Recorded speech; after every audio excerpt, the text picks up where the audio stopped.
చిన్నప్పుడు నేను చిన్నగా ఉన్నప్పుడు ఊర్లలోకి వస్తుంటుండే, డప్పు పట్టుకొని వస్తుంటుండే, డప్పు కొట్టి చిన్నపిల్లలతో ఆడుతుండే. మా ఇంట్లోనే కూర్చొని, అంటే మా ఊర్లోనే కూర్చొని భోజనాలు చేస్తుంటుండే. అన్న, తమ్ముడు, అక్క అంటుండే. అని మా సంబంధించినటువంటి చిన్న చిన్న పిల్లలను నువ్వు అన్నం ఉండడానికి రా మాతో పాటు అని చెప్పి తీసుకుపోతుండే.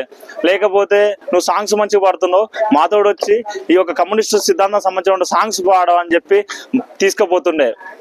వెళ్ళినటువంటి ఎవరైతే యువత ఉన్నారో వాళ్ళు ఒక్కసారి మావోయిస్టు దాంట్లో జాయిన్ అయిపోయి అడవిలోకి వెళ్ళిన వెంటనే వాళ్ళతోటి అరాచకమైనటువంటి పనులు, అంటే ఎవరైనా వ్యక్తిని చంపడం కావచ్చు, లేకపోతే వాళ్ళని అటెంటివ్ మర్డర్ లెక్క చేయడం కావచ్చు, ఇట్లా చేయడం కారణం వల్ల ఆ పోయినటువంటి వ్యక్తుల మీద కేసులు అవుతుండే.